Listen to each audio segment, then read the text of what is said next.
143টা সিটে আমাদের A grade, আমরা এ গ্রেডে আছি 143টা সিট 30-এর মধ্যে। এরপর বি, এরপর সি। ইনশাআল্লাহ যদি ইসলামী আন্দোলন বাংলাদেশ নির্বাচন করে তাহলে দেখবেন যে ভোটের মাঠে তারা বিপ্লব ঘটাতে পারবে।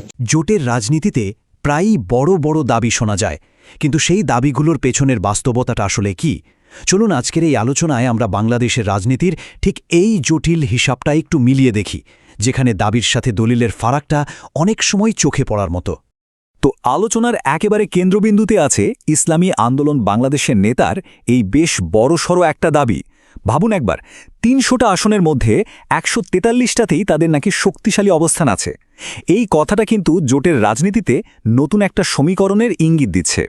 কিন্তু আসল প্রশ্নটা হলো, এই যে এত বড় একটা দাবি, এর ভিত্তিটা ঠিক কতটা শক্ত? ঠিক এখান থেকেই শুরু হচ্ছে আমাদের তথ্যভিত্তিক বিশ্লেষণ, যেখানে আমরা দেখব বাস্তবতার ছবিটা ঠিক কেমন। তাহলে চলুন দাবিটা একটু যাচাই করা যাক। আর এর জন্য আমরা প্রথমে দেখব খুব সাম্প্রতিক একটা নির্বাচনের ফলাফল, মানে ডাকসু নির্বাচনের ফলাফল, যা আমাদের সামনে একটা পরিষ্কার ছবি তুলে ধরবে। এখন এই স্লাইডটার সবচেয়ে অবাক করার মতো বিষয় হল ভোটের বিশাল ব্যবধানটা। ভিপি পদে ইসলামী ছাত্র শিবির যেখানে পেয়েছে প্রায় ১৪,০০০-এর বেশি ভোট, সেখানে ইসলামী ছাত্র আন্দোলন পেয়েছে মাত্র ৬২টা ভোট। পার্থক্যটা কিন্তু আকাশ পাতাল। আর ভাববেন না যে এটা শুধু একটা পদের ফলাফল। সূত্র বলছে সাধারণ সম্পাদক এবং সহকারী সাধারণ সম্পাদক পদের ক্ষেত্রেও হুবহু একই চিত্র দেখা গেছে। মানে এটা একটা নির্দিষ্ট প্যাটার্নের দিকেই কিন্তু পরিষ্কারভাবে ইঙ্গিত করছে। সবচেয়ে মজার ব্যাপার হল, ইতিহাসে কিন্তু ঠিক একই রকম ঘটনার পুনরাবৃত্তি ঘটেছে। চলুন না একটু অতীতে ফিরে যাই আর দেখি সেই ঐতিহাসিক ভুলটা, যা আজকের রাজনীতির জন্য একটা বড় শিক্ষা হতে পারে। দেখুন, ১৯৯৪ সালের মাগুরা উপনির্বাচনে তৎকালীন চরমোনাই পীর দাবি করেছিলেন যে সেখানে তার নাকি ৫০,০০০ মুরিদ বা অনুসারী আছে, আর এই দাবির ওপর ভিত্তি করেই তার দল জোটের মনোনয়ন পেয়েছিল। কিন্তু ফলাফলে কি দেখা গেল? জোটের প্রার্থী ভোট পেলেন মাত্র ৩,০০০। একবার ভাবুন, কোথায় ৫০,০০০ আর কোথায় মাত্র ৩,০০০? এই ফারাকটা কিন্তু অনেক কিছুই বলে দেয়। সুতরাং এখান থেকে মূল শিক্ষাটা কি? তৎকালীন একজন সিনিয়র রাজনীতিবিদের কথাতেই বিষয়টা একদম পরিষ্কার। ধর্মীয় অনুসারী বা মুরিদ থাকলেই যে তারা নির্ভরযোগ্য ভোটার হবেন, এমনটা ভাবাটা আসলে একটা বড় ভুল। আচ্ছা, চলুন এবার দেখি কিভাবে এই ঐতিহাসিক প্রেক্ষাপটটা আসন বণ্টন নিয়ে আজকের এই সংঘাতের সাথে জুড়ে যাচ্ছে। ইসলামী আন্দোলন এমন কিছু আসন দাবি করছে যেগুলো কিন্তু মোটেই হুট করে বেছে নেওয়া হয়নি, বরং এগুলো জামায়াতে ইসলামীর রাজনৈতিক কলিজা বা সবচেয়ে শক্ত ঘাঁটি হিসাবে পরিচিত। যেমন ধরুন, কুমিল্লা ১১, চট্টগ্রাম ১৫, কক্সবাজার ২ এবং সাতক্ষীরা ৩। তো বিশ্লেষণটি এরপর এই বিতর্কিত আসনগুলোর মধ্যে একটা, মানে সাতক্ষীরা ৩ আসনের দিকে বিশেষভাবে নজর দিয়েছে। চলেন দেখি এখানে দুই দলের ঐতিহাসিক পারফরম্যান্সের তুলনা করলে কি দেখা যায়। এখানকার সংখ্যাগুলো কিন্তু একেবারে পরিষ্কার একটা ছবি আমাদের সামনে তুলে ধরে। দেখুন, এই আসনে জামায়াত ইসলামী ১৯৯১ আর ২০০১ সালে সরাসরি জিতেছে এবং ২০০৮ সালেও ১,৩৩,০০০ ভোট পেয়েছে।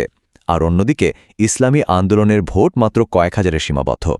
মানে এখানে এক দলের স্পষ্ট আধিপত্যের বিপরীতে অন্য দলের ভোটের হার একেবারেই নগণ্য।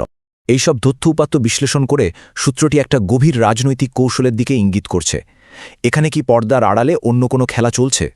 ইসলামী আন্দোলনের দ্বিতীয় প্রধান ব্যক্তির এই বক্তব্যটার সুরটা একটু খেয়াল করুন।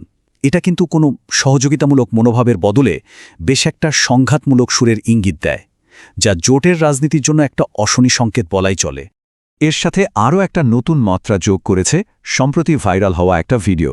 সেখানে ইসলামী আন্দোলনের নেতৃত্বকে বিএনপির শীর্ষ নেতাদের সাথে বেশ আন্তরিক একটা পরিবেশে দেখা গেছে। আর এটা পর্দার আড়ালের আলোচনা নিয়ে জল্পনাকে আরও অনেক বাড়িয়ে দিয়েছে। এই ঘটনাটা একটা বড় প্রশ্ন তৈরি করেছে। ইসলামী আন্দোলনের কার্যকলাপ কি ইচ্ছাকৃতভাবে জামায়াত নেতৃত্বাধীন জোটকে দুর্বল করার জন্য সাজানো, যার চূড়ান্ত সুবিধাটা আসলে পাবে বিএনপি? এবার দেখা যাক, যখন জোটের মধ্যে ছাড় দেওয়ার কৌশলটা ভুল হয়ে যায়, তখন তার পরিণতি ঠিক কতটা মারাত্মক হতে পারে। এর জন্য আমরা আরেকটা সাম্প্রতিক নির্বাচনের উদাহরণ দেখব। ব্রাহ্মণবাড়িয়া ২ আসনের এই ঘটনাটা একটা একেবারে বাস্তব উদাহরণ।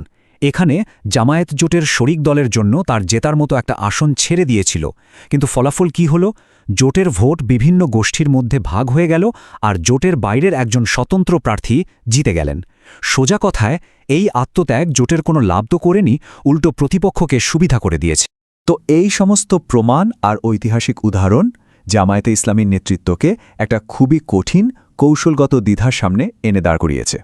সুতরাং মূল বিষয়টা হলো, এই সিদ্ধান্তটা এখন কোনো সাধারণ আলোচনার বিষয় নয়। পরিস্থিতিটা এমন দাঁড়িয়েছে যে এটা যেন বাস্তবসম্মত আত্মত্যাগ এবং রাজনৈতিক আত্মহত্যার মধ্যে যে কোনো একটাকে বেছে নেওয়ার মতো। জোট রক্ষার জন্য কিছু আসন ছাড়া এক জিনিস, আর নিজেদের জেতার মূল ঘাঁটিগুলোই ছেড়ে দেওয়া কিন্তু সম্পূর্ণ ভিন্ন একটা ব্যাপার। তাহলে এখন প্রশ্ন হল, জামায়াতের সামনে পথ কি খোলা আছে? জোট টিকিয়ে রাখার জন্য এই দাবি মেনে নেওয়া, নাকি একাই নিজেদের অস্তিত্বের লড়াইটা চালিয়ে যাওয়া? বিষয়টা কিন্তু গভীর চিন্তার দাবি রাখে।